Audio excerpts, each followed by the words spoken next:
श्री गुरुभ्यो नमः।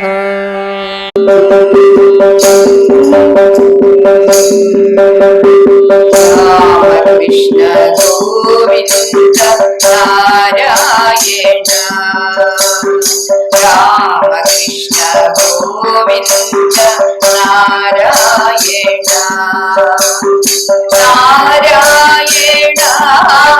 हरि नारायण, नारायण श्रीमन्नारायण, राम कृष्ण गोविंद नारायण, राम कृष्ण गोविंद नारायण।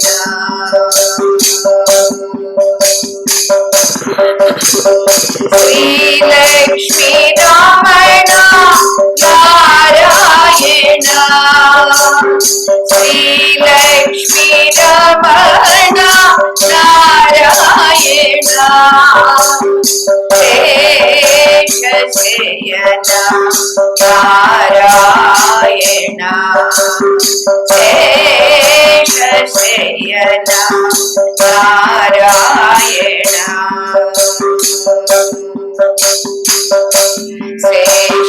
शयन नारायण, शेष शयन नारायण, ओम अनंत नारायण, हरि ओम अनंत नारायण।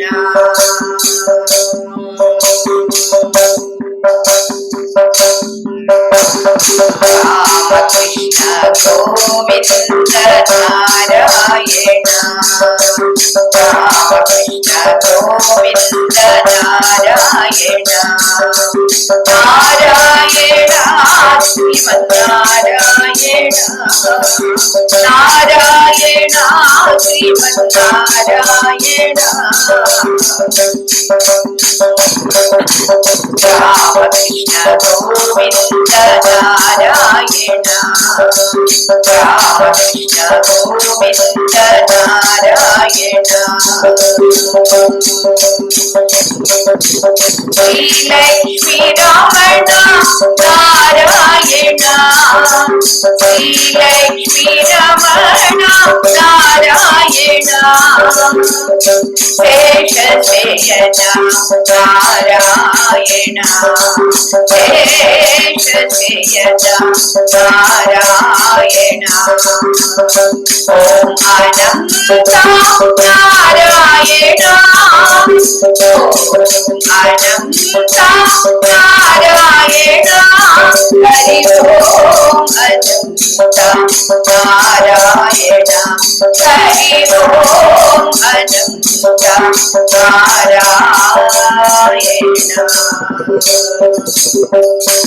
राम कृष्ण गोविंद नारायण।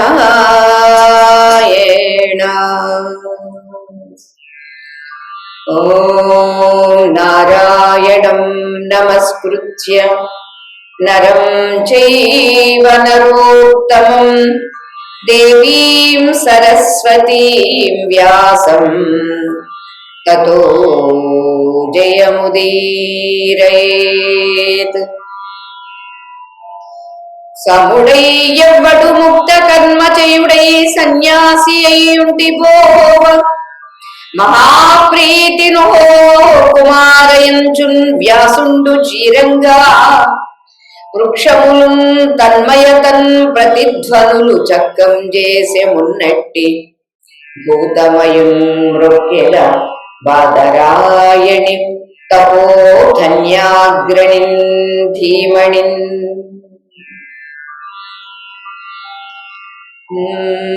श्रीमद्भागवताख्योऽयं प्रत्यक्षः कृष्ण एव हि स्वीकृतोऽसि मया नाथ मुक्त्यर्थं भवसागरे।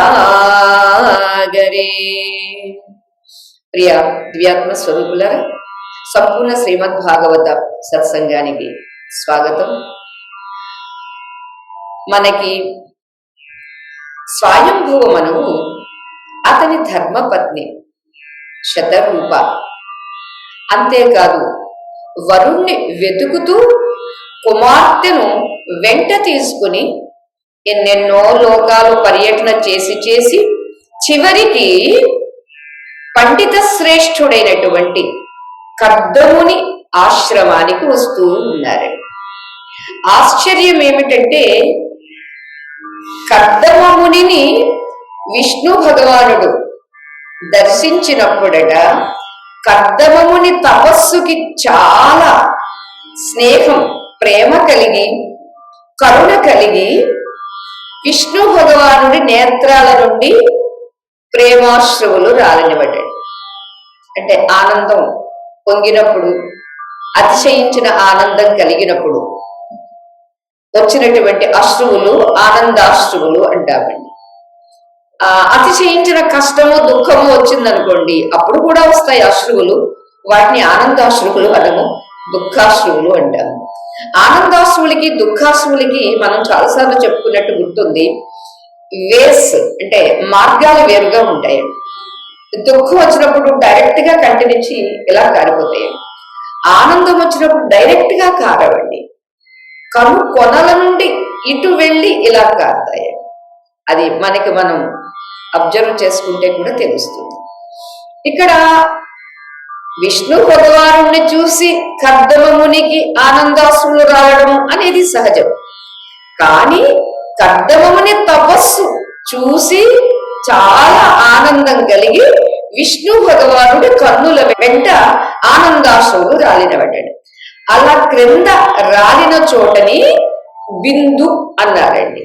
అంతేకాదు ఆ రాలిన స్థానాన్ని సరస్వతి అనేటటువంటి నది చుట్టుకొని ప్రవహిస్తూ ఉంటుందటండి. అందుచేత దాన్ని బిందు సరోవరము అంటారు. అటువంటి బిందు సరోవర క్షేత్రంలో కర్దమముని తపస్సు చేశారు. భగవంతుడు దర్శనమిచ్చాడు. చక్కగా ఆయన దివ్య దర్శనాన్ని పొందిన కర్దమముని స్తోత్రం చేశారు. అంతేకాదు మనసులో ఉన్న కోరికను వెళ్ళబుచ్చారు. అందమైన భార్య కావాలి అని కోరుకున్నారు. అందం అంటే నాట్ ఓన్లీ అందం సుమ, గుణవతి, శీలవతి, ధర్మానురక్తి కలిగినటువంటి ఆమె. ఒక గోవు ఎలా సహకరిస్తుందో ఒక గృహస్థుకి, అలా సహకరించేటటువంటి ఆమె ఎవరు? మూల కారణం ఎవరు? స్త్రీ. ఆమెనే భార్య అంటారు. అటువంటి ఆమెను నాకు భార్యగా చెయ్యి స్వామి అని కోరుకుంటారు. సరే, ఆయన స్వామి అంతా చెప్పేశాడు, జరుగుతుంది. ఆ అమ్మాయిని తీసుకునే వస్తున్నారు తల్లిదండ్రులు ఇద్దరు. అంచేత నిన్నే వివాహం చేసుకుంటుంది ఆ అమ్మాయి అని స్వామి ముందుగానే చెప్పేశాడు. ఇలా వెతుకుతూ వస్తున్నటువంటి స్వయంభువ శతరూప దంపతులు ఈ బిందు సరోవర క్షేత్రాన్ని దర్శించారండి. ఎలా ఉందట ఆ క్షేత్రము అని అంటే మనం చెప్పుకున్నాం, రకరకాల వృక్షములండి. ఆ బిందు సరోవర క్షేత్రంలోనే కర్దమముని తపోవనం ఉంది. అంటే కర్దమముని తపస్సు చేసిన చోట స్వామి ఆనందాశ్రులు రాల్చేసరికి అది బిందు సరోవర క్షేత్రం అయింది. ఆ క్షేత్రంలోనే మన మహాముని తపోవనం ఉంది, అంటే ఆశ్రమం ఉంది. ఆ ఆశ్రమ వాటికలోనట గానుగ చెట్లు, మద్ది చెట్లు, పవడ చెట్లు, తెల్ల మద్ది చెట్లు, వేప చెట్లు, కడిమి చెట్లు, కలిగొట్టు చెట్లు, చందన వృక్షాలు, కొబ్బరి చెట్లు, కర్పూర వృక్షాలు, దిరిసెన చెట్లు, లవంగ లతలు, మాది ఫలాల చెట్లు, తీయ మామిడి చెట్లు, ఎర్ర చందనం చెట్లు, కోక చెట్లు, సంపెంగ చెట్లు, మారేడు చెట్లు, వెలగ చెట్లు, మల్లెలు, మొల్లలు, అవి అల్లుకున్నటువంటి చక్కని పొదరిండ్లు కలిగి చక్కగా విరాజమానమై ఉంది. అంటే ఆశ్రమం అంటే ఇన్ని చెట్లు ఉండాలన్నమాట. చెట్లతోటే చక్కగా శోభిల్లుతూ ఉండాలి తప్ప బిల్డింగ్స్ తో కాదండి. అది నిజమైన ఆశ్రమం. అంచేత విలసిల్లుతూ ఉన్నది అని అంటూ ఇంకా పరిపక్వ ఫలభరారత తరుషాఖానికరం నివసిత స్ఫుట విహగోద్గర బహుకోలాహలరమ భరిత దిగంతములు కలిగి భవ్యం బగుచున్. బాగా పండిన పండ్ల బరువుతో క్రిందకి వంగిపోయినవటండి చెట్ల కొమ్మలు. ఎందుకని అంతగా ఒరిగిపోయినవి అంటే పండిన పండ్ల బరువుకి కొమ్మలు కాస్త ఇలా వంగి ఉంటే ఆ పండిన చెట్ల మీద నివసిస్తూ ఉన్నటువంటి పక్షి మూకలు అంటే బృందాలండి, పక్షులు, ఎన్నో పక్షులు కలకల ధ్వనులతో దిగంతాలన్నీ ప్రతిధ్వనిస్తూ ఉంటే ఆ ఆశ్రమం ఎంత హాయిగా, ఎంత మనోరంజకంగా, ఎంత శుభకరంగానూ ఉంది అని చెబుతున్నారండి. నేను చెప్పడం కాదు, ఇక్కడ ఉన్న వర్ణనే మేము చెబుతూ ఉన్నాం. ముళ్ళపూడి హరిశ్చంద్ర ప్రసాద్ గారు అనేవారు, ఆశ్రమం అంటే చెట్లు, పెద్ద పెద్ద చెట్లు ఉండాలమ్మా, పక్షులు బాగా ఉండాలమ్మా, ఎవరు వచ్చినా పక్షులే వెల్కమ్ చెప్పాలమ్మా, ఎవడో వాచ్మెన్ కాదమ్మా అనేవారండి. అంచేత ఇవాళ మన టవర్స్ లేకపోతే వేరే వేరే కారణాల వల్ల పక్షులు చాలా తగ్గిపోయినవి జాతి.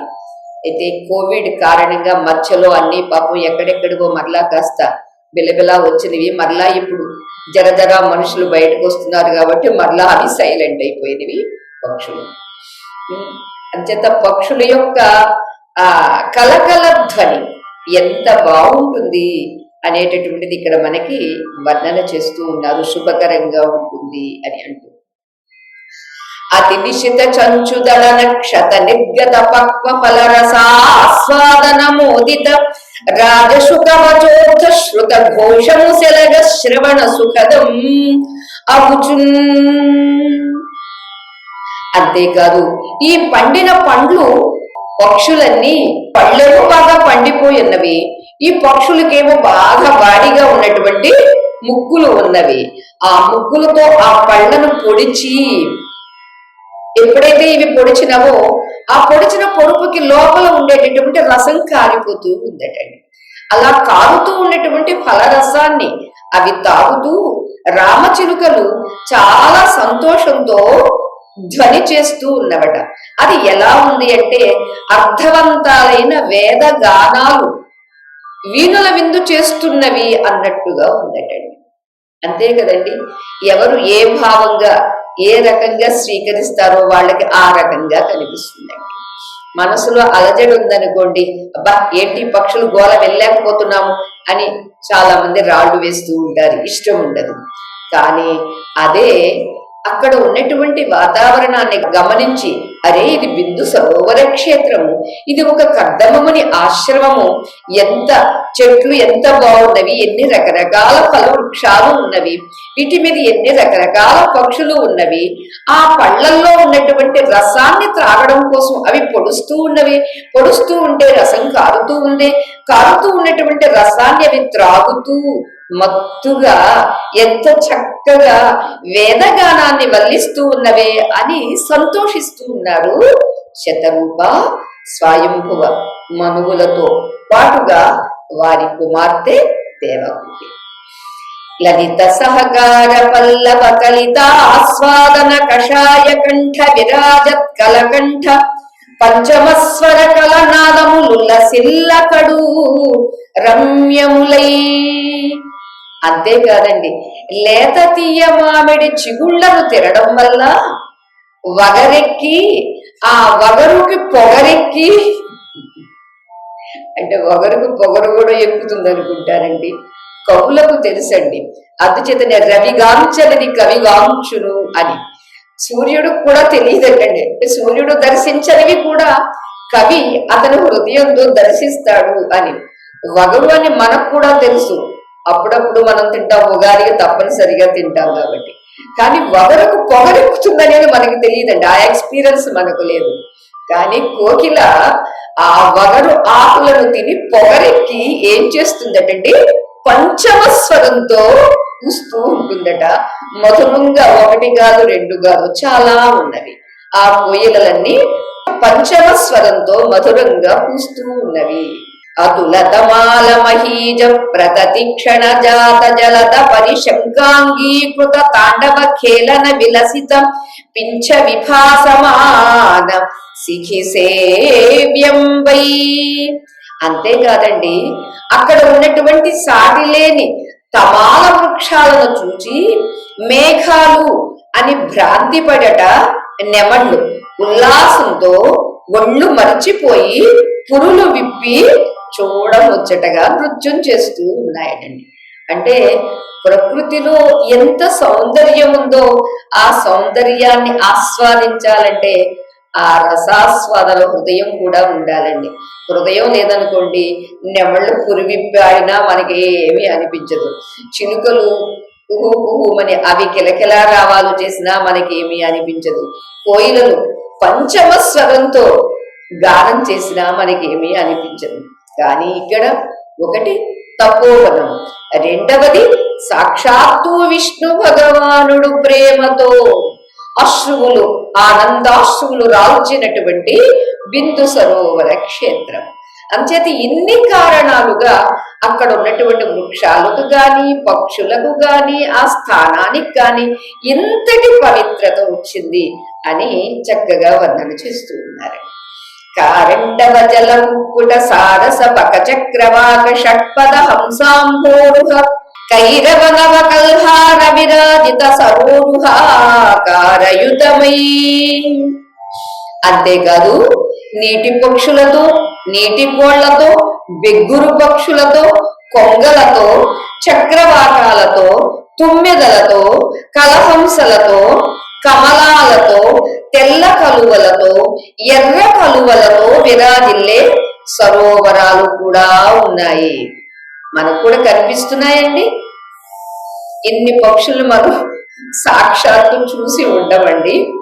అంజతి, బిగ్గురు పక్షులు ఇలాంటివన్నీ మరి మనకి అంతగా, నీటి పక్షులు నీటి కోళ్ళు అంతగా తెలియదు మనకి. కానీ ఇక్కడ చక్కగా వర్ణన చేస్తూ ఉన్నారండి. నీటి పక్షులు, నీటి కోళ్ళు, బెగ్గురు పక్షులు, కొంగలు, చక్రవాకాలు, తుమ్మెదలు, కలహంసలు. కలహంసలు మన పూజ్యపాదులు గణపతి సచ్చిదానంద స్వామి వారి ఆశ్రమంలో ఉన్నాయండి. అలానే మానస సరోవరంలో కూడా ఉన్నాయండి. ఇక కమలాలు, కమలాల్లో కూడా తెల్ల కలువలు, ఎర్ర కలువలు. అలాగే కమలాలు, కలువలంటే రాత్రి వేళ వికసిస్తాయి, కమలాలంటే పగటి వేళ వికసిస్తాయి. అంటే వాటికి చంద్రుడు నాథుడు, కమలాలకు సూర్యుడు నాథుడు. అంటే వారు ఉదయించడంతో ఇవి వికసిస్తాయి కాబట్టి ఆ రీతిగా మనకి చెబుతూ ఉన్నారు. ఇలా వీటితో విరాజిల్లేటటువంటి సరోవరాలు కూడా ఉన్నవి.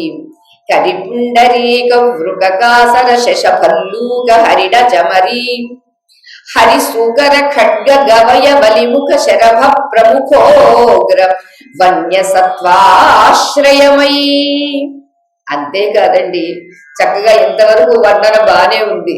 కానీ అక్కడ ఏనుగులు, పెద్ద పులులు, తోడేళ్లు, అడవి దున్నలు, కుందేళ్లు, ఎలుగుబండ్లు, లేళ్లు, చమరీ మృగాలు, సింహాలు, వరాహాలు, ఖడ్గ మృగాలు, దుప్పులు, కోతులు, శరభాలు మొదలైనటువంటి అడవి మృగాలు కూడా యథేచ్ఛగా సంచరిస్తూ ఉన్నాయటండి. ఆశ్చర్యం, వాటికి తరతమ భేదము. ఏ తపో నిమగ్నుడై ఉంటారో అతని అంతఃకరణ ఏమి మనలాగా మార్పు ఉండదు, రాగద్వేషాలతో ఉండదు. అందుచేతనే తపస్సంపన్నుల చుట్టూ అడవిలో ఉండేటటువంటి మృగాలు కూడా చాలా స్వేచ్ఛగా సంచరిస్తాయి. వచ్చి ఒళ్ళు రాసుకుని కూడా తిరుగుతూ ఉంటాయి, ఎదుట కూర్చుని కూడా చూస్తాయి. అంతే తప్ప వేరే అవి ఏమీ చెయ్యవు అంటారండి. స్వామినారాయణ అని మీరు పేరు వినే ఉంటారు, అహ్మదాబాద్, గాంధీనగర్.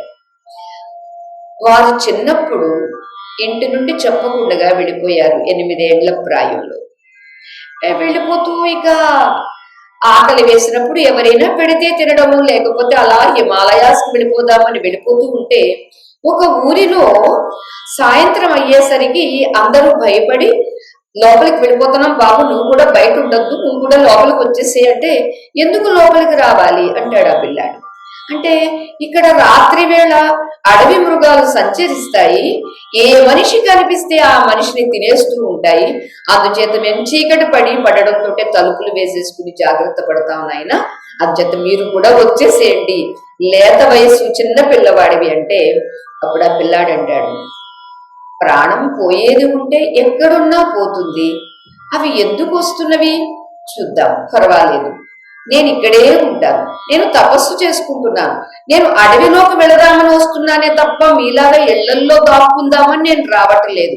ఇళ్లల్లో దాక్కునేట్టుగా అయితే నా తల్లిదండ్రుల్ని ఎందుకు విడిచిపెట్టి వస్తాను?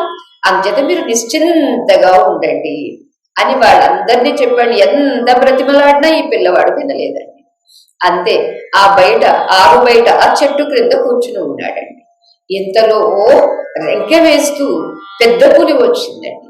అంత పెద్ద పులి వచ్చినటువంటిది ఈ పిల్లాడిని చూసి అలా సాధువుగా ప్రేమగా చూస్తూ చతికిల పడిపోయిందండి.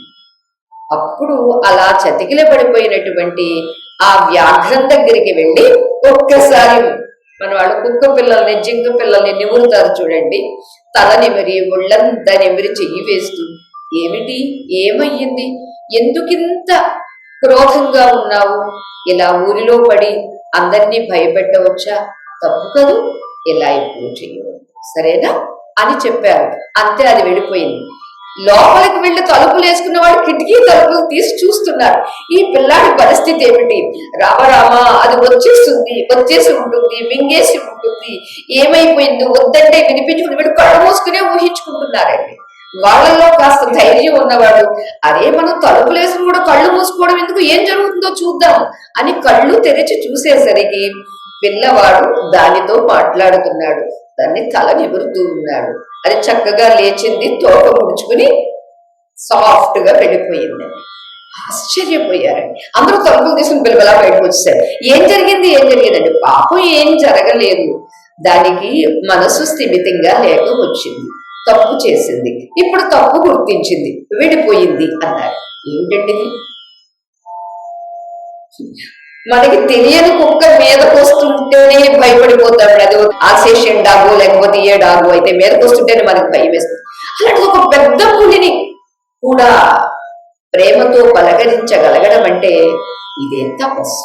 అత్యధిక కర్దముని దగ్గర కూడా పెద్ద పులులు, కుందేళ్లు, ఎలుగుబంట్లు, సింహాలు, తోడేళ్లు, వరాహాలు, ఖడ్గమృగాలు, దుప్పులు, శరభాలు, అది కూడా నాకైతే తెలియదు. శరభము అనేది మన శర్మ గారు కూడా వాడారు.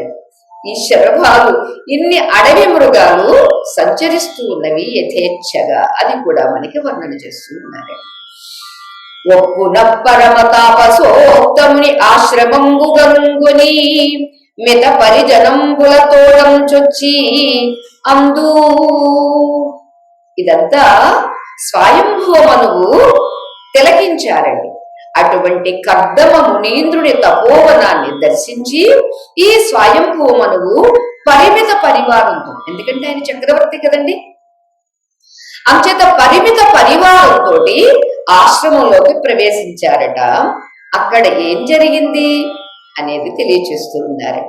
అంచిత బ్రహ్మచర్య వ్రతయోగ్యమై విలసిల్లు ఘన తపోవృత్తి చేత దేహంబు రుచిర సందీప్తమై చెలువంద కడు కృషీభూతాత్మకాయుడయ్యు నలినోదరాలాపన వసుధాపురంబు శ్రోతాంజలుల త్రావి చొక్కియున్న కథనం కృషీభూతకాయుండుగాక జటావల్కలాడిన శ్రీవెలుంగ కమల పత్ర విశాల నేత్రములు తనరం నలిన సంస్కార సంచితానఘ్రమూర్ణ రత్నమును పోలియున్న కర్దమునిం చూచి భక్తినం మనువెరగే తత్పాదములకు. స్వయంభూమనువు ఆ కర్దమముని పాదాలకు నమస్కరించి ఆశ్చర్యపోతున్నారండి, ఆనందిస్తూ ఉన్నారండి. ఏమిటి, పరమ పవిత్రమైనటువంటి ఆ బ్రహ్మచర్య వ్రతానికి తగినటువంటి తపో వ్యాపారం ఉందేమో ఈ కర్దమమునికి. అటువంటి తప కాంతి చేత ప్రకాశిస్తూ ఉన్నటువంటి కర్దముని శరీరము చాలా చిక్కిపోయే ఉంది. అయినప్పటికీ కూడా విష్ణు సంకీర్తనము, విష్ణు సందర్శనము అనేటటువంటి అమృత రసాన్ని బ్రోలి ఉన్నాడు కాబట్టి, తాగి ఉన్నాడు కాబట్టి, ఎలా ఒకటి దొన్నెల వెంటి చెవులతో తాగి ఉన్నాడటండి. అంతేకాదు నేత్రములు అనేటటువంటి వాటితో జుర్రుకున్నాడటండి. ఇదేమిటండి, నోటితో కదండి జుర్రుకోవడం అంటే చెప్పుకున్నామే, ఏ ఇంద్రియానికి ఆ విషయాన్ని భగవత్పరంగా భగవంతుడు నుండి దైవికమైనటువంటి దాన్ని సేవించడమే లేదా అందించడమే నిజమైనటువంటి ప్రతి ఇంద్రియానికి సేవనం అంటే జుర్రుకోవడం. అంచేత కన్నులతో దర్శనాన్ని చేసినటువంటి మహానుభావుడు చెవులు అనేటటువంటి దొన్నెలతో త్రాగి ఉన్నటువంటి మహానుభావుడు. ఏమిటండి, ఏం త్రాగారండి? అమృత రసాన్ని త్రాగారటండి. అందుచేత కృంగి కృషించి ఉన్నప్పటికీ తపస్సు చేత అమృత రసాన్ని త్రాగి ఉన్న కారణంగా కృషించినట్లుగా కనిపించటం లేదటండి. చాలా కాంతిగా, చాలా ఉత్సాహంగా, చాలా తేజస్సుగా, బలంగా కనిపిస్తూ ఉన్నారట. అంతేకాదు జడలు, నారచీరలు, జింక చర్మము ధరించి తామర రేకుల వంటి విశాలమైన నేత్రాలతో ఒప్పుతూ సాన పట్టని వెలకట్టరాని వినూత్న రత్నములా వెలుగొందుతూ ఉన్నాడు అన్నారు. సానపట్టని అంటే ఒక రాయిని తీసుకునే దానికి ఏదేదో చేస్తే, చెక్కుడు చేస్తే ఒక ఉంగరానిగా లేదా లాకెట్ గా ఉంటుంది కదండి. అంచేత ఇంకా సాన పట్టలేదండి ఇక్కడ. కానీ వెలకట్టరాని అనర్ఘ్య అన్నారండి. వెలకట్టరాని వినూత్నమైనటువంటి రత్నములాగా వెలిగిపోతూ ఉన్నారు కర్దముని. అటువంటి కర్దమ మునిని చూసి స్వయంభువ మనువు భక్తి భావంతో ఆ మహానుభావుడి పాదాలకు నమస్కరించారటండి. ఇట్లు వందనంబు గావించినం కర్దముండు తన గృహంబునకు విందై చముదించిన అమ్మనువున ఆదరించి అక్షపాద్యాది విధులం పరితుష్టును గావించి పూర్వోక్తంబైన భగవదాదేశంబు సంస్మరించి స్వయంభువునకిట్లనియే. ముందే తెలిసింది కదండి, విష్ణు భగవానుడు తెలియజెప్పాడుగా కర్దమునికి. ఈ విధంగా ఎప్పుడైతే స్వయంభువమనువు కర్దమునికి నమస్కరించారో, కర్దముడు కూడా స్వయంభువమనువుకి నమస్కరించి తన ఇంటికి వచ్చినటువంటి అతిథి కాబట్టి అర్ఘ్యపాద్యాదులు, అర్ఘ్యము అంటే చేతులు కడుక్కోవడానికండి, పాద్యము అంటే పాదాలు కడుక్కోవడానికండి. అంచేత అర్ఘ్యపాద్యాదులతో తృప్తిపరచి భగవంతుని ఆదేశాన్ని గుర్తుకు తెచ్చుకున్నారట. స్వామి నువ్వు చెప్పావు, అప్పుడు వెంటనే వచ్చేశారు అని మనస్సులో అనుకున్నారట కర్దముని. అంచేత భగవంతుడి ఆదేశం గుర్తు తెచ్చుకుని అతనితో ఇలా అన్నారు కర్దముని. వరగుణాగర భగవద్భక్తియుక్తుడవైన త్వదీయ పర్యటనమెల్ల శిష్ట పరిగ్రహ దుష్ట నిగ్రహముల కొరకు కదా పుణ్యపురుష. మరియు వనజహితాహితవన్ని సమీర వైవస్వత వార్దిప వాసవాత్మకుడవు హరిస్వరూపుడవైన నీకును మానిత భక్తి నమస్కరింతు అనఘా నీవెప్పుడేనేమి అఖిల లోక జైత్రమగు హేమ మణిమయ స్యందనంబునెక్కి కోదండ పాణివై యుద్ధ సైన్య పద విఘట్టనచే భూమి భాగమగల. స్వయంభూమను వాడే ధనస్సు పేరు కూడా కోదండం అన్నమాట. హే రాజా, ఉత్తమ గుణాలకు స్థానమైనటువంటి హే రాజా, భగవద్భక్తుడైనటువంటి నీవు దుర్జనులను శిక్షించడానికి, సజ్జనులను సంరక్షించడానికి లోకంలో పర్యటన చేస్తూ ఉంటావు. హే పుణ్య పురుష, నీవు సూర్యుడు, చంద్రుడు, అగ్ని, వాయువు, యముడు, వరుణుడు, ఇంద్రుల యొక్క అంశలు కలిగినటువంటి వాడు. అందుచేత నీవు సాక్షాత్తు విష్ణు స్వరూపుడివి. అటువంటి నీకు నేను పరమభక్తితో నమస్కరిస్తున్నాను. నీవు ఎల్లప్పుడూ సమస్త లోకాలలో విజయాన్ని సంపాదించేటటువంటి మనులు పొదిగి ఉన్న బంగారు రథం ఎక్కి కోదండం అనేటటువంటి విల్లు ధరించి వీర సైనికుల యొక్క పదఘట్టనలతో భూమి దద్దరిల్లేట్టుగా జైత్రయాత్ర సాగిస్తూ ఉంటావు కదూ అని కర్దముడు స్వయంభువ మనువుని అభినందిస్తూ ఉన్నారు. తరణింబోలి చెరింపకున్న ఘన నిద్రం పొంది ఎందేని భూవరా పద్మోదర కల్పితంబులము ఈ వర్ణాశ్రమోదార విస్తర పాథోనిధి సేతు భూత మహిమాచార క్రియల్ తప్పి సంకరమై చోర భయంబునన్ నిఖిల లోకంబుల్ నశించుంజుమీ. కర్దముడు ఇంకా తెలియచేస్తున్నారండి, హే రాజా, నీవు ఈ జగత్తులో సూర్యుడిలాగా సంచరించకపోతే ఈ లోకాలన్నీ ఏమైపోతాయి? నిద్రలో మునిగిపోతాయి. బ్రహ్మచేత సంకల్పించబడినటువంటి వర్ణాశ్రమ ధర్మాలు, వర్ణాశ్రమాలు అనేటటువంటిది సముద్రం ఉందే, అది కాస్త అల్లకల్లోలమైపోతుంది. సేతువు అంటే వారధి వంటి సదాచార సంపద కాస్త సంకరమైపోతుంది, వర్ణ సంకరమైపోతుంది. ఎప్పుడైతే జాతి సాంకర్యం ఏర్పడిందో అప్పుడు దొంగల భయం ఏర్పడుతుంది. దొంగల భయం వల్ల లోకాలన్నీ నశించిపోతాయి. కర్దముడు తెలియచేస్తూ ఉన్నారు. అని పలికి భవదాగమనంబునకు నిమిత్తం వెయ్యది అనవుడు సమాహిత సకల నిత్య కర్మానుష్ఠానుండైన మునేంద్రునకు స్వయం పొందిట్లనియే. ఇలా అన్ని చక్కగా ప్రశ్నిస్తూ ఆ ప్రశ్నలోనే వారు అంత చెయ్యగలిగినటువంటి సమర్థుడు అని కూడా స్మరిస్తూ ఇంతకు తమ రాకకు కారణం ఏమిటి అని అడిగారు. దానికి నిత్య కర్మానుష్ఠానాలు నిర్వర్తించి కూర్చుని ఉన్నటువంటి కర్దమ ప్రజాపతితో స్వయంభువ మనువు ఇలా అంటూ ఉన్నారండి. సరసి జగద్గురు తనచే విరచితమైనట్టి వేద విధతుల నెల్లన్ ధర వెలయించుటకై బుధవర మిమ్ముందర ముఖంబు వలన సృజించెన్. హే మునివరేణ్య, బ్రహ్మగారు తాను రచించినటువంటి వేదాలను అన్నింటినీ ఈ భూమి మీద వెలయించడానికంటే వ్యాప్తి చెయ్యడం కోసమని మిమ్మల్ని తన ముఖం నుండి సృష్టించాడు.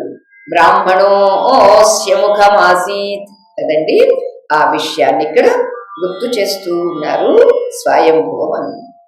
దురిత స్వరూప పాఠచ్చర పీడం పొందకుండా సకల క్షోణిం పరిపాలించుటకై మమునరవింద భౌండు భుజములందు సృజించన్. మిమ్మల్ని ముఖం నుండి సృష్టిస్తే మరి మమ్మల్ని ఎలా సృష్టించారు?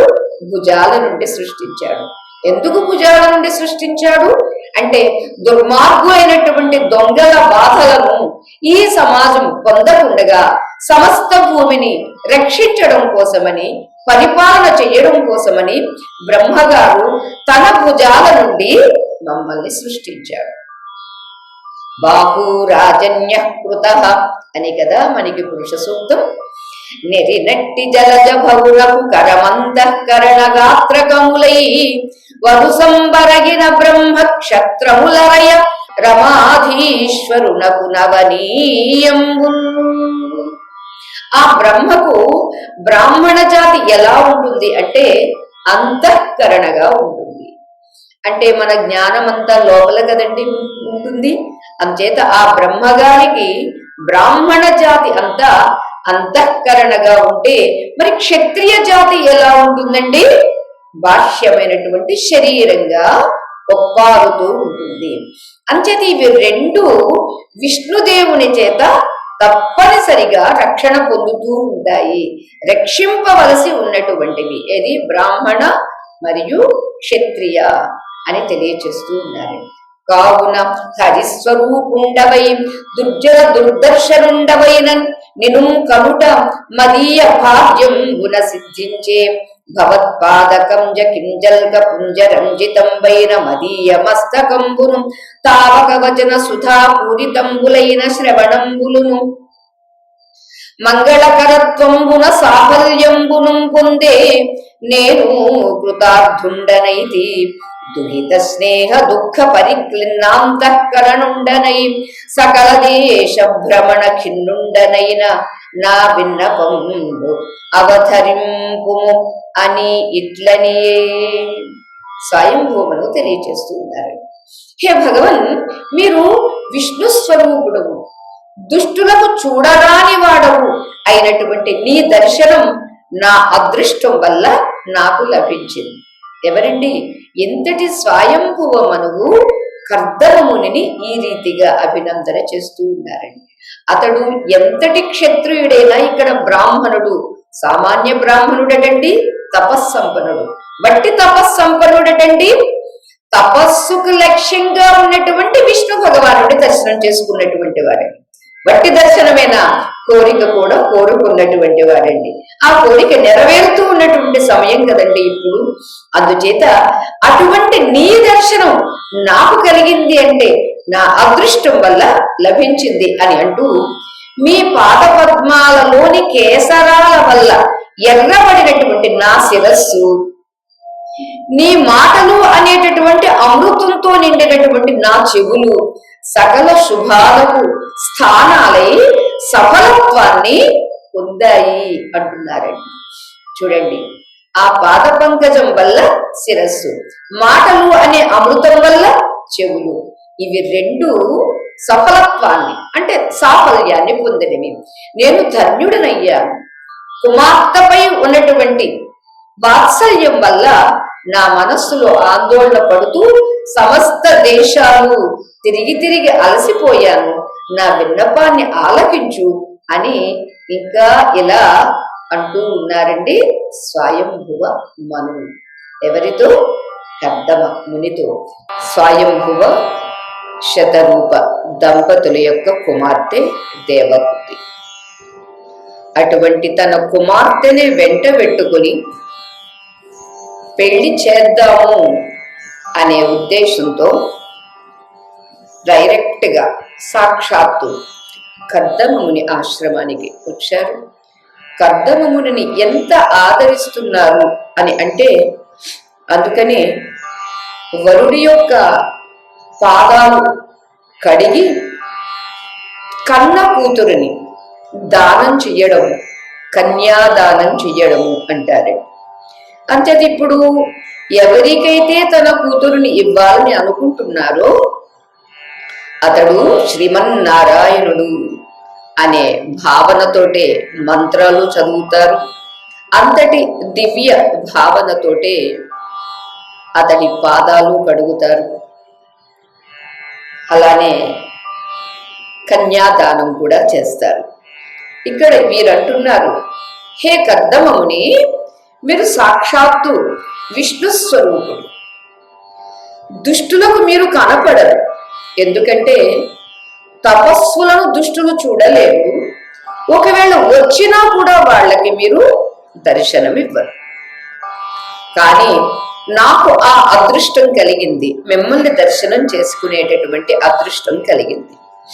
అంతేకాదు, తమ పాద పద్మాలలోని కేసరాలు అంటే ఎర్రగా ఉండేటటువంటి ఒక పుష్పమునకు కేసరం అంటామండి, మధ్యలో పుప్పొడి ఉంటుంది కదా, దాన్ని.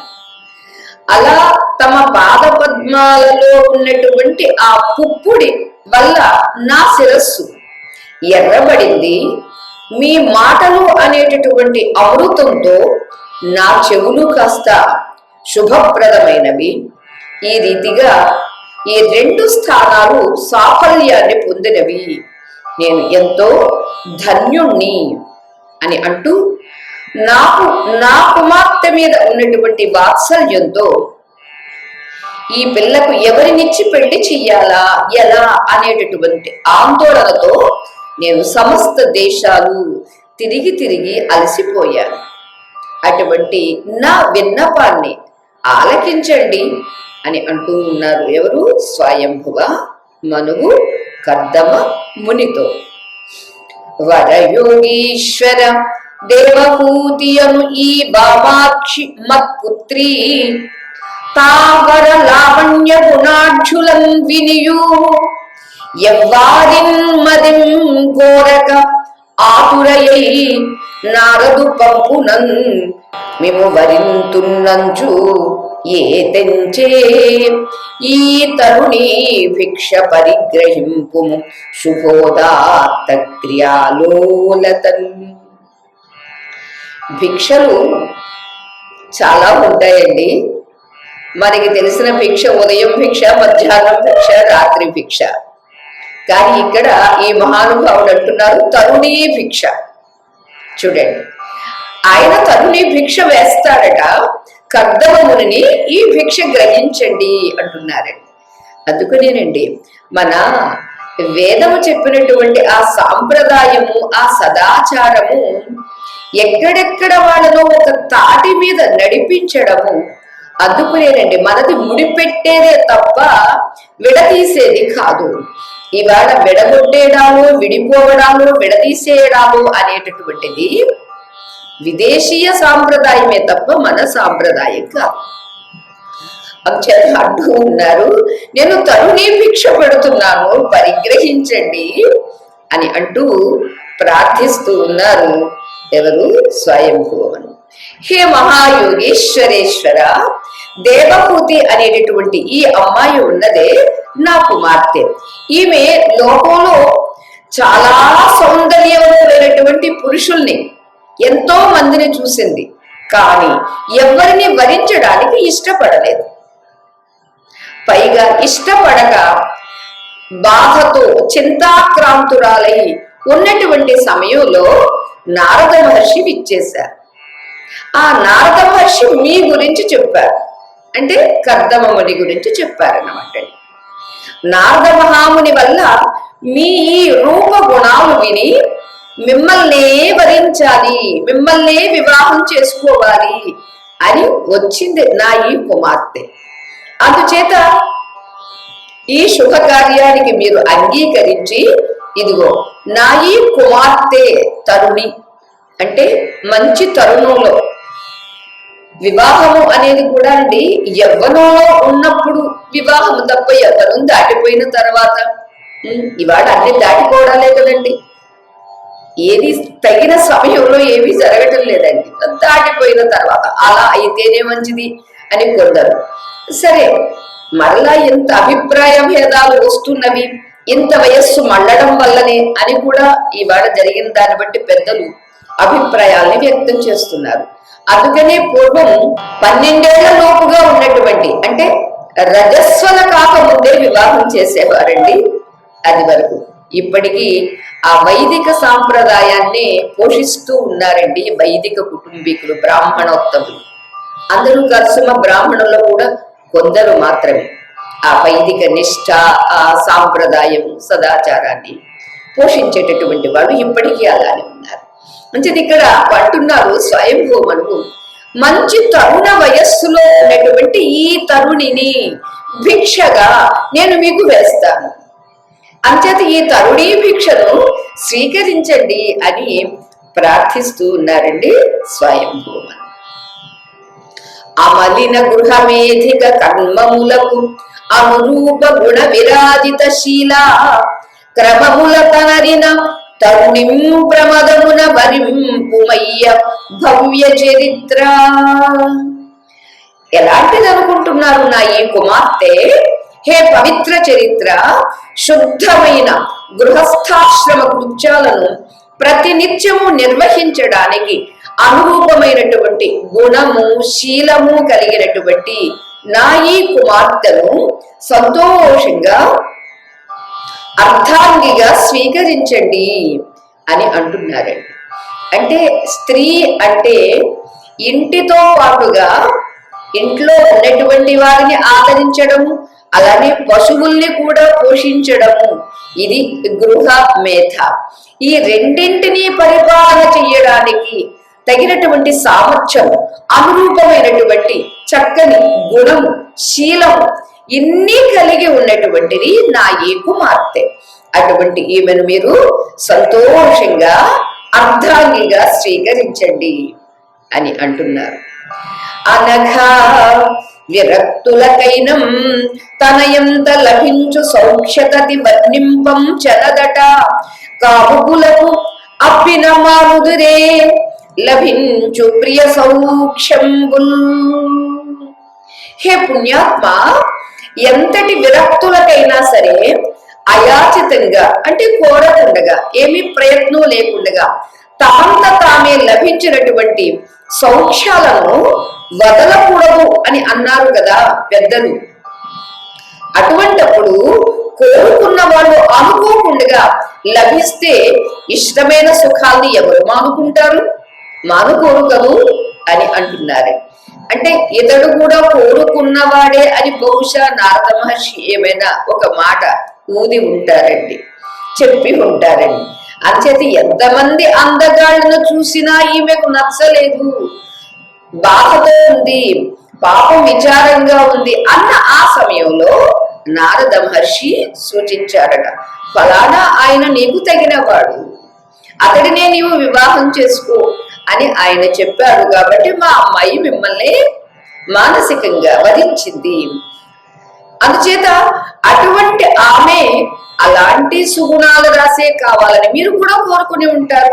అందుచేత కోరుకున్నవాడు అనుకోకుండా లభిస్తే ఇష్టమైన సుఖాన్ని ఎవరు మానుకుంటారండి?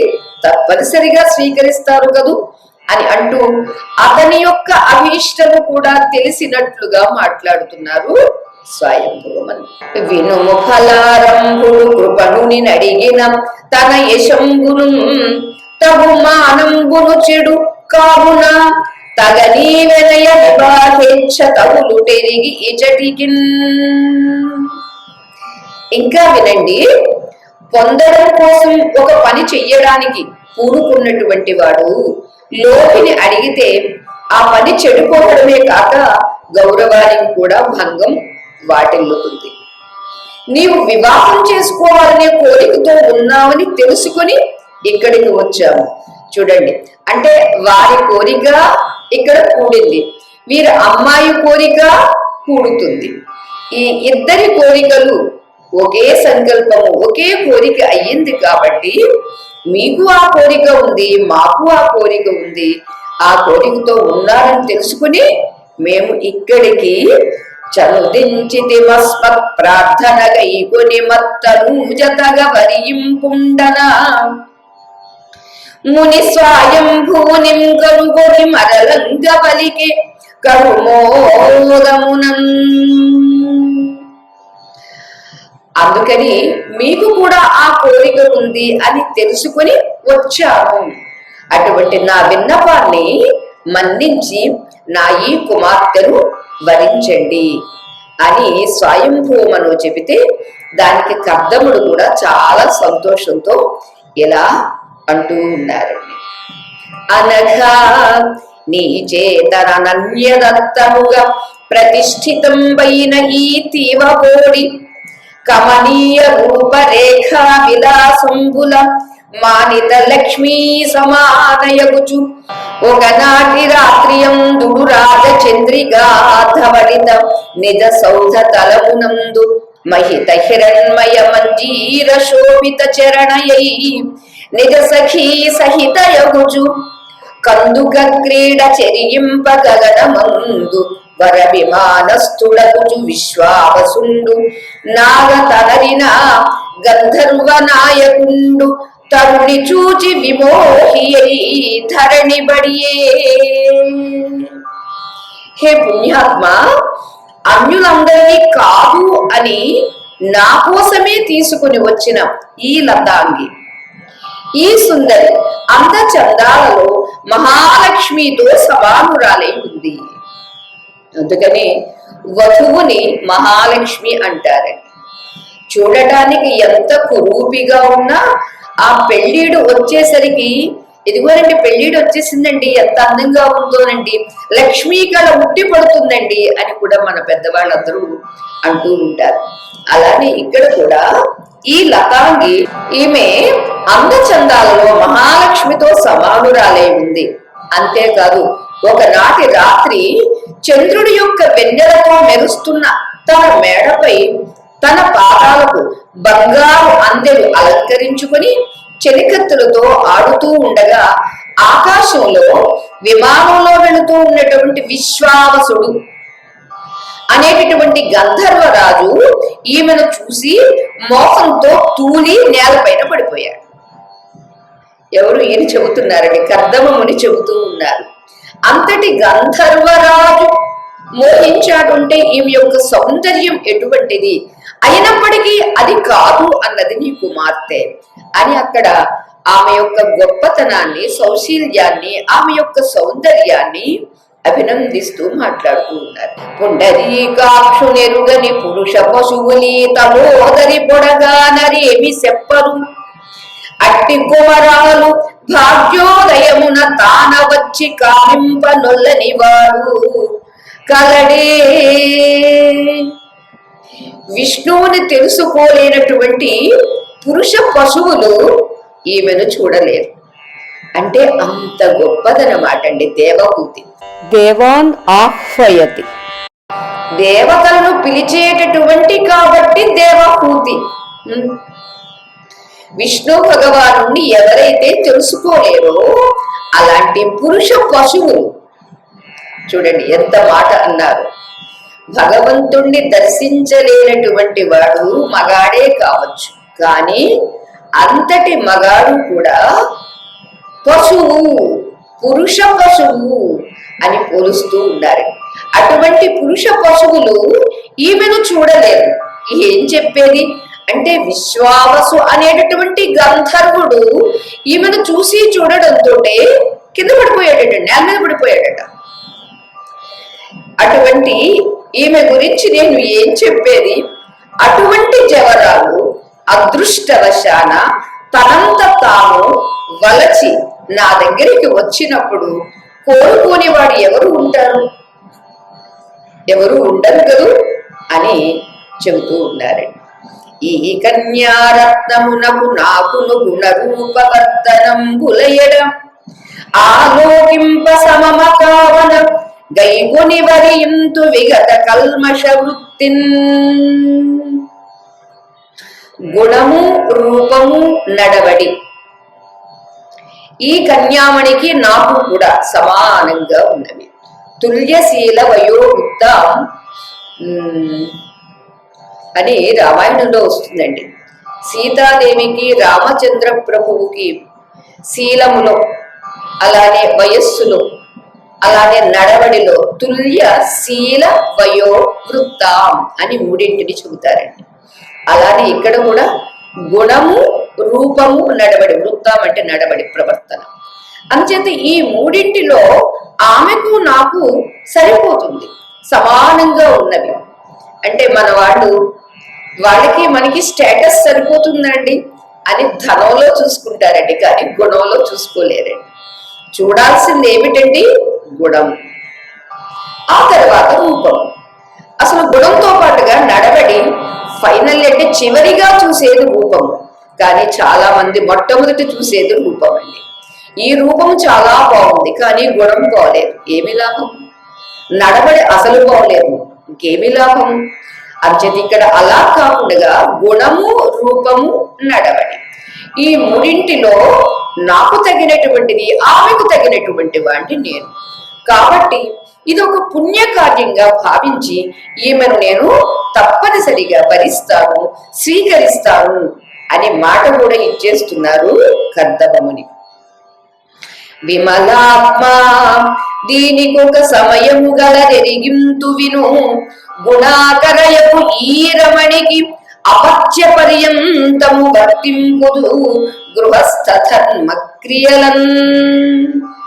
అయితే ముందుగానే చెప్పేస్తూ ఉన్నారండి కర్దమముని, అతనికి ఉన్నటువంటి నియమం ఏమిటి అనేది. హే పుణ్యాత్మ, దీనికి నియమం ఉంది, అది చెబుతాను వినండి. ఏమిటి అంటే గుణవతి అయినటువంటి ఈమెకు సంతానం కలిగేంత వరకు మాత్రమే నేను గృహస్థ ధర్మాన్ని నిర్వర్తిస్తాను. ముందుగా చెప్పకుండా పెళ్ళయిన తర్వాత అయ్యో విడిచిపెట్టి వెళ్ళిపోయాడండి, సన్యాసం తీసుకున్నాడండి అని మరలా గోడ పెట్టకుండా ఉండాలి అంటే అదేమిటో ముందుగానే తెలియాలి కదండి. అంచేత ముందుగానే వివరిస్తూ ఉన్నారు కర్దమముని. ఈమెకు సంతానం కలిగేంత వరకే నేను గృహస్థ ధర్మాన్ని స్వీకరిస్తాను, నిర్వర్తిస్తాను. ఆపై దానికి నేను స్వస్తి చెబుతాను. అంత మీద విష్ణునాజ్ఞయౌదల దాచి శమదమాది యోగ సరణి పొంది సన్యసించువాడా జలజనేత్రుని వాక్య కారణమున చేసి ధీర చరిత. హే మహానుభావ, ధీర చరిత, సచ్చరిత్ర. ఆ తరువాత ఈమెకు సంతానం కలిగిన తరువాత విష్ణు భగవానుడి యొక్క ఆజ్ఞను శిరసా వహించి అతడు చెప్పినట్లుగా నేను జితేంద్రియుడనై సన్యసిస్తాను అని చెబుతూ ఉన్నారు. ఎందుకంటే వివాహం చేసుకునే ముందుగానే చెప్పాలే తప్ప వివాహం అయిన తర్వాత చెబితే ఎలాగండి? అది ధర్మం తప్పుతుంది. అంచేత అతడికి ఉన్నటువంటి నియమము మాత్రము వట్టిదే కాదు, ఇది సాక్షాత్తు శ్రీమన్నారాయణుడు చెప్పినటువంటిది అని కూడా వివరిస్తూ ఉన్నారు.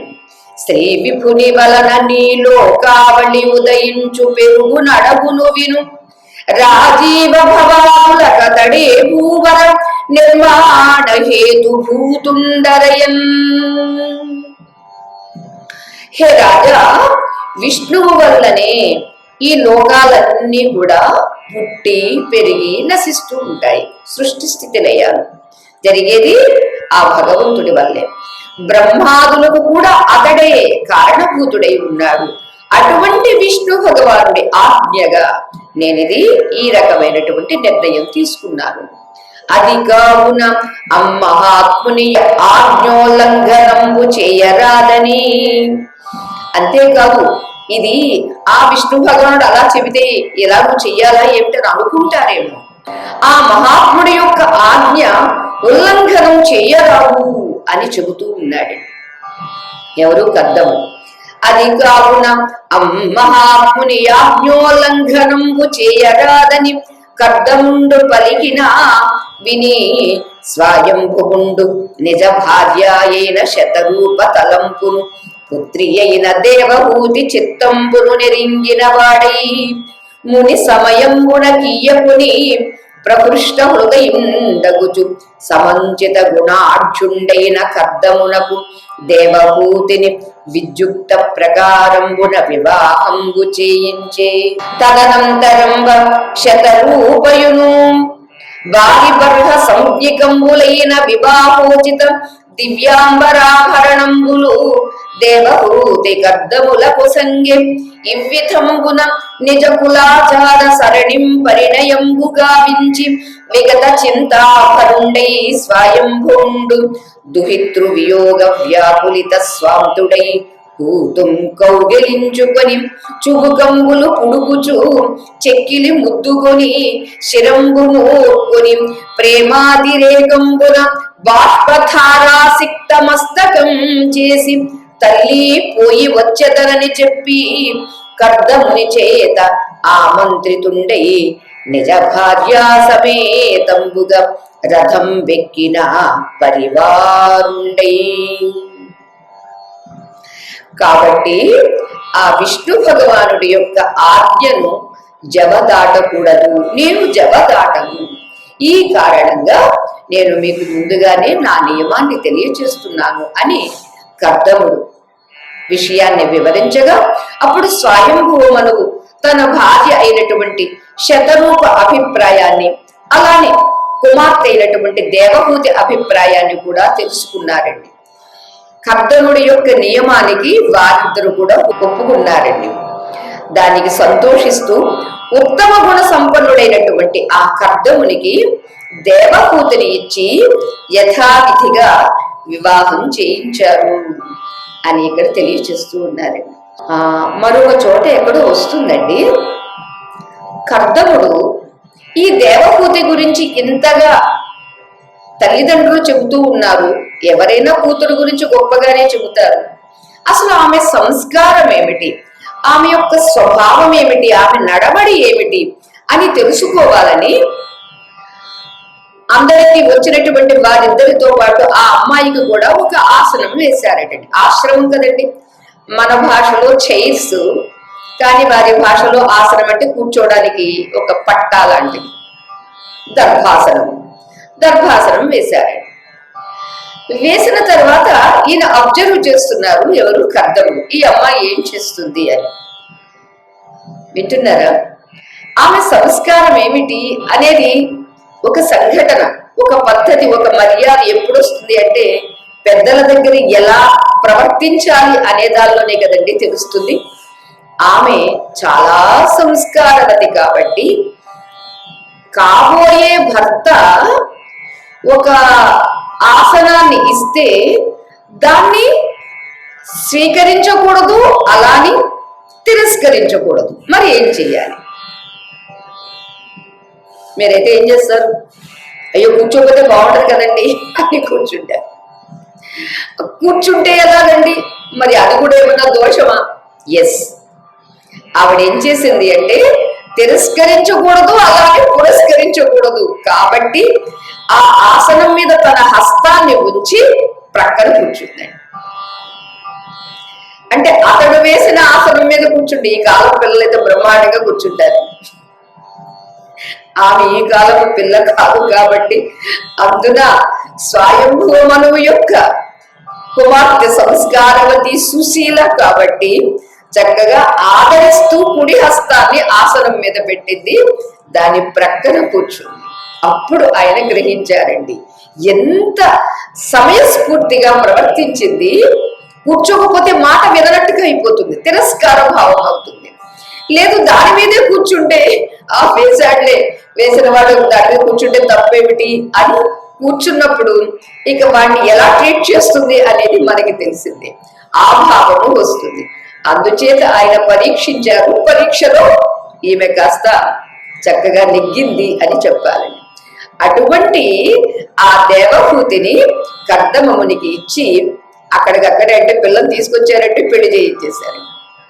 ఆ తరువాత శతరూప, పారిబర్హం అనే పేర్లు గల వివాహానికి తగినటువంటి దివ్య వస్త్రాలను, ఆభరణాలను కర్దముడు దేవహూతికి ఇచ్చారండి. ఎవరు? ఈ శతరూప స్వయంభూ మనువులు. ఎందుకంటే పెళ్లిలో పిల్లకు కావలసినటువంటి ఆభరణాలు, వస్త్రాలు, అలాగే అల్లుడికి కూడా పెడతారు కదండి, అలా ఆభరణాలు, వస్త్రాలు ఇద్దరికి ఇచ్చారు. వారి వారి కులాచారాన్ని అనుసరించి వివాహం చేశారు. ఇక చింతలు కాస్త విడిచిపెట్టేశారు స్వయంభూ మనువు. అదేమిటోనండి, పెళ్ళిడికి వచ్చిన పిల్ల ఇంట్లో ఉంటే ఏమిటో గుండెల మీద కుంపట పెట్టినట్టుగా ఉందండి అని అనుకుంటుంటారు. అది ఎంత ఆశ్చర్యం అండి! పిల్ల బరువా? కాదు కాదు, ఈ పిల్లను మరొకరికి ఇచ్చి కన్యాదానం చేయాల్సినటువంటి కర్తవ్యం ఉంది కాబట్టి అదేదో భారాన్ని మోస్తున్నట్టుగా, అంతే తప్ప పిల్ల భారం కాదండి. ఎన్నేళ్లుంటే మాత్రం ఎవరి పిల్లలు ఏ తల్లిదండ్రులకు భారం అండి? కానే కాదు. అంచేత ఇద్దడిని ఒక అయ్య చేతిలో, ఈ అమ్మాయిని ఒక అయ్య చేతిలో పెట్టాలి. అన్ని దానాలలోకెల్లా కన్యాదానం చాలా మెన్నండి. అందుచేతనే మగపిల్లలే ఉన్నటువంటి వాళ్ళు తప్పుడు కూతురు, లేకపోతే ఇంకెవరెవరు కూతురునో ఏదో రకంగా వాళ్ళని తీసుకుని కన్యాదానం చేసి ఆ పుణ్యాన్ని కాస్త సంపాదించుకుంటూ ఉంటారనమాట. అంచేత ఇక్కడ సాక్షాత్తు స్వయంభూ మనువు శతరూప దంపతులు వాళ్ళ ఆ కులాచారానికి అనుగుణంగా చాలా శశాస్త్రీయంగా వివాహం చేశారు. ఇక వివాహమైన తర్వాత కుమార్తెను విడిచిపెట్టి వెళ్ళాలి కాబట్టి అయ్యో ఎడబాసి పోతున్నానే అనేటటువంటి బాధతో, విచారంతో ఆమెను కౌగిలించుకున్నారట. మనకి రామాయణంలో చాలా బాగా చూపించారండి సీతాదేవిని అప్పగింతలు చేసినప్పుడు. అంటే ప్రతి కుమార్తె తల్లి కన్నా తండ్రికి ఎక్కువ చేరువుగా ఉంటుంది. ఆ జనకుడు, సీతాదేవి ఆ సంఘటన ఎంత కాదనుకున్నా, ఎంత కాఠిన్యంగా ఉందామనుకున్నా మన తరం కాదండి. అంతగా గుండెలు తడిచిపోతే కదిలిపోతుందండి ఆ సంఘటన. అలానే ఇక్కడ కూడా స్వయంభూ మనువు కుమార్తెను దగ్గరకు తీసుకుని గాఢంగా ఆలింగనం చేసుకుని ఆమె గడ్డం పుచ్చుకొని బుగ్గ మీద ముద్దు పెట్టుకుని శిరస్సు మూర్కుని, అంటే వాసన చూసి అతిశయించినటువంటి ప్రేమతో పెళ్ళుబుకినటువంటి బాష్పధారలతో ఆ తల్లి యొక్క శిరస్సును తడిపేశాడట. ప్రేమ అండి. ఈ కాలంలో అప్పగింతలు ఉన్న పెద్ద ఏడ్చేవాళ్ళు కూడా లేరండి. ఎందుకంటే అసలు ప్రేమ అంటూ ఉంటే కదా. ఇంకొకటండి, వెళ్ళినా పెళ్లి చేసుకుని వెళ్ళినా మళ్ళా వచ్చేస్తున్నారు కదండి. పూర్వకాలం అలా కాదుగా. పెళ్లి చేసుకుని ఒకసారి వెళితే ఇక తిరిగి రావడం లేదండి. ఆ జానకి దేవిని వివాహం చేసి పంపించిన తర్వాత రాముడు అడవికి వెళ్ళిపోతుంటే పుట్టింటికి వెళ్ళిపోతారండి ఎవరైనా? ఆవిడ్ని వెళ్ళమనలేదుగా, కానీ వెళ్ళలేదండి. పోనీ ఇంత చేసి చివరిలో రామచంద్రుడు ఎవరో ఒక సంస్కారహీనుడు, ఒక చాకలివాడు అన్న మాటకు కూడా విలువ ఇచ్చి ఆమెను పరిత్యాగం చేస్తే కూడా తెలిసింది. లక్ష్మణుడు విడిచిపెట్టిన తర్వాత ఈ రీతిగా ఎందుకు విడిచిపెట్టాడు అని తెలిసిన తర్వాత కూడా పుట్టింటికి పోవాలి అని అనుకోలేదండి. రామాయణంలో జనకుడు వచ్చినట్టుగా చెప్పలేదు వాల్మీకి రామాయణంలో. వేరే వేరే రామాయణాల్లో జనక మహారాజు వచ్చి వాల్మీకి మహాముని ఆశ్రమంలో ఉన్నటువంటి సీతాదేవిని, అమ్మ రా, వచ్చేసే, మన ఇంటికి వెళదాము అని అంటే, నేను రావు, మన ఇల్లు ఎంతవరకే అంతవరకే అని ఆ తల్లి చెప్పిందండి. అంచేత ఒక్కసారి ఇక పెళ్లి చేసి అప్పగింతలు చేసిన తర్వాత అయ్యో ఇక తిరిగి రాదే అన్నప్పుడు ఆ ఆవేదన, ఆ బాధ ఎంతగా ఉంటుంది అనేది మనం ఊహించడానికి ఇది మనం ఒక్కసారి గుర్తు తెచ్చుకున్నామండి. అలా ప్రేమతో బాష్పధారలతో ఆ తల్లి శిరస్సును తడిపేసి, అమ్మా ఇక పోయి వస్తాము అని చెప్పి కర్దమునితో కూడా వీడ్కోలు తీసుకుని భార్యతో సహా రథమెక్కి సపరివారంగా బయలుదేరాడు. ఎవరు? స్వయంభువ మనువు అని అన్నారండి. ఇక వారిద్దరూ అలా వెళితే మరి వీరిద్దరూ ఏం చేశారండి? అది మనకి ఇక్కడ వివరిస్తూ ఉన్నారు. తరళ తరంగ వీచి సముదంచిత బిందు సరస్వతి. అది మనం రేపు చెప్పుకోవడానికి ప్రయత్నం చేద్దాము. కచ్చిదేత శృతం పార్థ త్వయైకాగ్రేణ చేతస అనేటటువంటి ప్రశ్న శ్రీకృష్ణ పరమాత్మ అర్జునుడిని వేశాడు. మరి మనల్ని కూడా వేయలేదండి. విన్నారా? మొన్న నిన్న వినుంటారు కదా. ఈ చెంప ఆ చెంప వాయించేసినట్టుగా అనిపించలేదండి. త్వయా ఏకాగ్రేణ చేతస, శ్రద్ధతో విన్నావా? ఏకాగ్రంగా విన్నావా? కచ్చిదేత చ్యుతం పార్థ, విన్నావా? ఎలా విన్నావు చెప్పారు కదా. పూలమాలలు కడుతూ, ఒత్తులు చేసుకుంటూ, పనులు చేసుకుంటూ, చెవేదో అక్కడ పడేసేసి వింటున్నావులే అనే విన్నావా? అర్జునుడి గురించి కాదండి ఈ ప్రశ్న వాస్తవంగా. ఎందుకంటే అర్జునుడు మన ప్రతినిధి కదా. యుద్ధ రంగంలో ఉంటే ఆయన పూలమాల ఏం కడతాడు, లేకపోతే పక్కన వాళ్ళతో ఏ పిచ్చాపడి కబుర్లు ఏం చెప్తాడు, లేకపోతే ఒత్తులు ఏం చేస్తాడు, బట్టలు ఏం మడత పెట్టుకుంటాడండి. ఇవన్నీ ఎవరికంటారు? మనకే. ఇవన్నీ మనం చేస్తూ ఉన్నాం కాబట్టి అంచేత శ్రద్ధతో వినాలి సుమా.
భైరవి భాగవి భైరవి భాగవి వైష్ణవి వాసవి వైష్ణవి వాసవి సంతతానందిని సంతతానందిని సకల సంవర్ధిని సకల సంవర్ధిని సంతతానందిని సకల సంపత్తిని సంతతానందిని సకల సంపత్తిని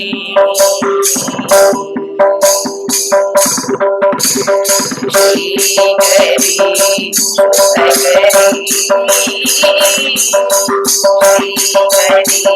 శుభకరి ఓంకారి శాంకరి ఓంకారి శాంకరి శార్వాణి దేవాణి శార్వాణి దేవాణి బ్రహ్మాణి సంతోషిణి బ్రహ్మాణి సంతోషిణి శ్రీకరి శుభకరి శ్రీకరి శుభకరి ఓంకారి శాంకరి ఓంకారి శాంకరి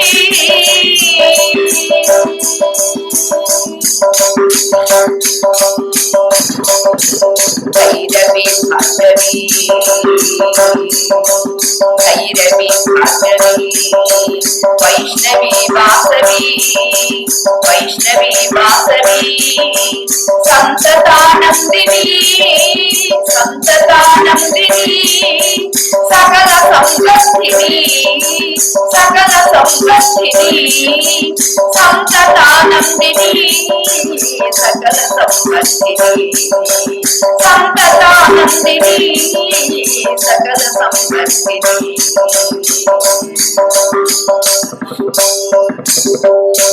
శ్రీకరి శుభకరి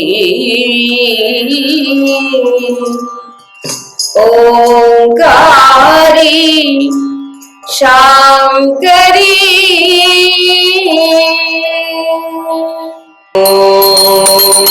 మంగళం యాదవేంద్రాయ మహనీయ గుణాత్మనే చక్రవర్తి తనూజాయ సార్వభౌమాయ మంగళం వేద వేదాంత వేద్యాయ మేఘశ్యామలముక్తయే పుంసాం మోహన రూపాయ పుణ్య శ్లోకాయ మంగళం లోకాః సమస్తాః సుఖినో భవంతు సర్వే జనాః సుఖినో భవంతు సమస్త సన్మంగళాని సంతు హరిః ఓం తత్సతు శ్రీ గురుభ్యో నమః హరిః ఓం జయ రాధేశ్యామ్.